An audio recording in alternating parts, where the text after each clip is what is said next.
ഒരാളെക്കുറിച്ച് എന്തെങ്കിലും ഒരു നന്മ കേട്ടാൽ, ദീനിയായ ഒരു നന്മ കേട്ടാൽ, അവൻ നല്ല അഖ്ലാഖുള്ള ആളാണ്, അല്ലെങ്കിൽ നല്ല സ്വതക്ക ചെയ്യുന്ന ആളാണ്, അല്ലെങ്കിൽ ജമാഅത്തിന് കൃത്യമായി പങ്കെടുക്കുന്ന ആളാണ്, ഇങ്ങനെ എന്തെങ്കിലും ഒരു നല്ലത് കേട്ടാൽ നമ്മൾ എന്ത് ചെയ്യും? നമ്മൾ അവനെ പുകഴ്ത്തും, അതെല്ലാവരോടും പറയും, അഭിനന്ദിക്കും, അവനോട് അതിൻ്റെ പേരിൽ ഇഷ്ടമുണ്ടാകും. പക്ഷേ അവനോട് മത്സരിക്കാം എന്നൊരു ചിന്ത പോലും നമ്മുടെ മനസ്സിൽ വരില്ല. ദുന്യവിയായ ഒരു കാര്യത്തിലാണെങ്കിൽ ഒരു ഖൈർ നമ്മൾ കേൾക്കുന്നത്, അവന് ഇന്ന കച്ചവടം ചെയ്തു, അല്ലെങ്കിൽ അവൻ്റെ കച്ചവടത്തിൽ അവൻ ഇന്ന രീതിയാണ് ചെയ്യുന്നത്, അല്ലെങ്കിൽ അവൻ്റെ മകനെ ഇന്ന സ്ഥാപനത്തിൽ പഠിപ്പിക്കാൻ വിട്ടിട്ടുണ്ട് എന്ന് കേട്ടാൽ നമ്മൾ എന്ത് ചെയ്യും?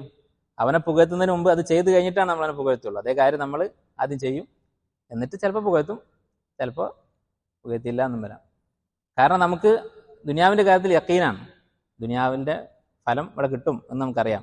അതുകൊണ്ട് നമ്മളത് പ്രായോഗികമായി നമ്മുടെ ജീവിതത്തിൽ പാലിക്കും, അത് പകർത്തും. ദീനിൻ്റെ കാര്യത്തിലോ നമ്മളത് കൈയടിച്ച് പ്രോത്സാഹിപ്പിക്കുമെന്ന് മാത്രം.